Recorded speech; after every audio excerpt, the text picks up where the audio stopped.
Starlight Keep HFY presents Earth 101, How Not to Die on the Blue Marble. Chapter 3, Earth's Predators, Why Humans Don't Leave Well Enough Alone.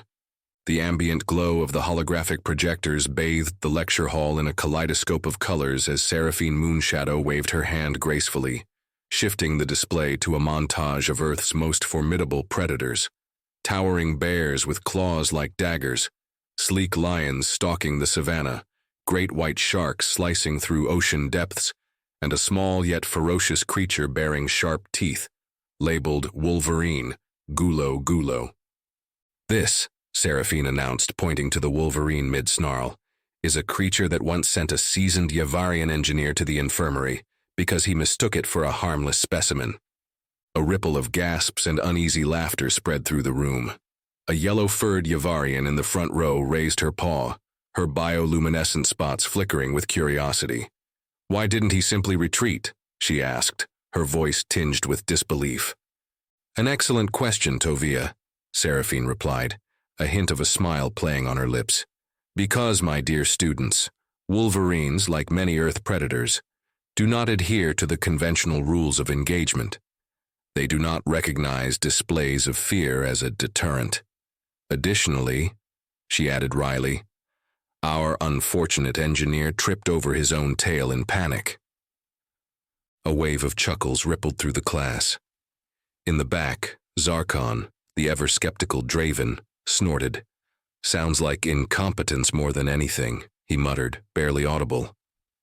Seraphine's sharp ears caught the comment. She cast a sidelong glance in his direction but continued unfazed.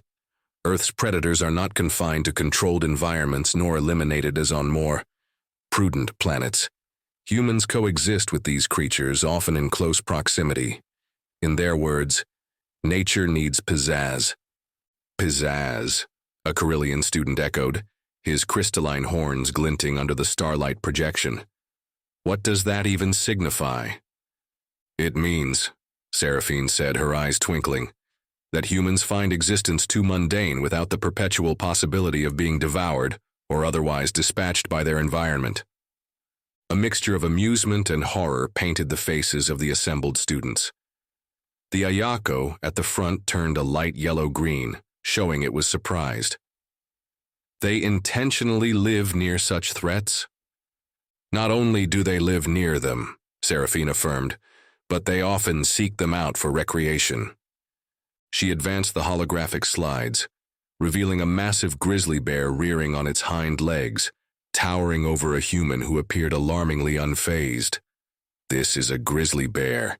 It can outrun a Magyoto at full sprint and possesses a bite force capable of crushing bone." The Magyoto students, their slender frames shivering, exchanged uneasy glances. One whispered, "Remind me never to visit Earth during migration season." "Wise," Seraphine quipped. She flicked to the next image, a human dangling precariously from a sheer cliff face, no visible support save for their fingertips clinging to the rock. "This," she announced, "is called free solo climbing. It involves ascending vertical surfaces with no safety equipment. Just chalk, physical prowess, and arguably, an overestimation of one's own mortality." "Why?"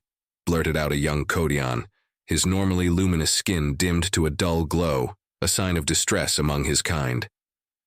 "Because, dear Quillen," Seraphine said with a sigh, "to many humans, the prospect of falling to their demise is a lesser concern than living a life devoid of thrill." A chorus of murmurs filled the hall. "Madness," someone muttered. "Do they have a cultural aversion to safety?"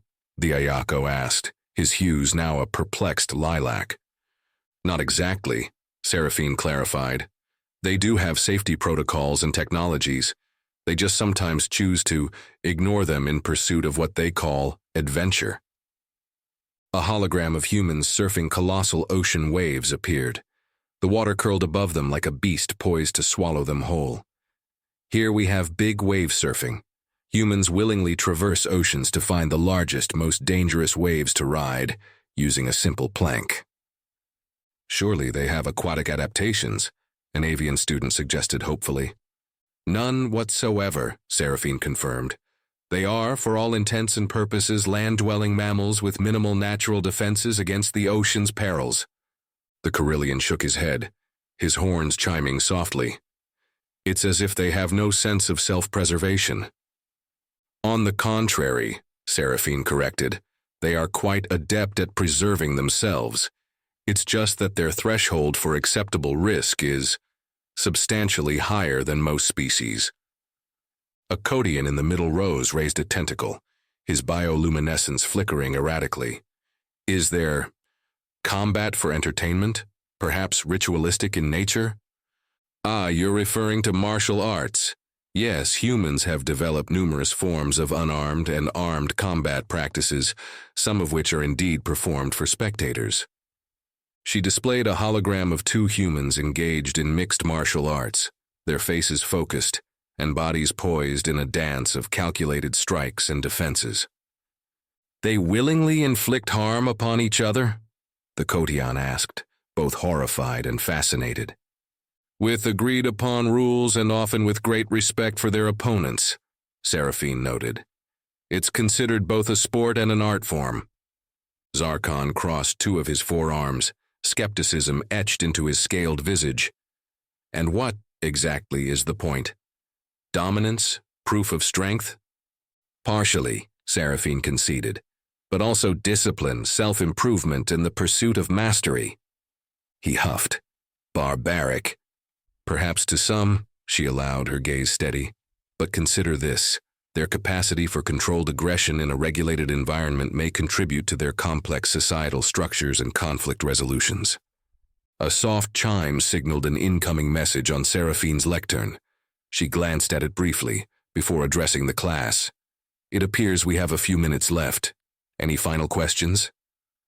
Tavia hesitated before raising her paw again.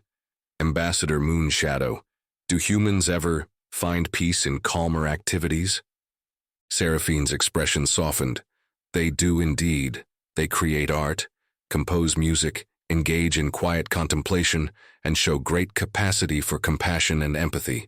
Their paradox lies in their ability to embrace both the tranquil and the wild aspects of existence. The Ayako's colors shifted to a serene aqua. Perhaps they seek balance in extremes. An insightful observation, Seraphine praised. As the students began to pack up their belongings, Zarkon lingered, his posture less combative than usual. Ambassador, he began awkwardly, do you truly believe there's value in understanding such a contradictory species? Seraphine regarded him thoughtfully. I do. Humans challenge our perceptions of possibility. In studying them, we may uncover not only the secrets of their resilience, but also new perspectives on our own limitations. He nodded slowly, a flicker of respect in his eyes. I suppose there's merit in that. Indeed, she replied with a slight smile.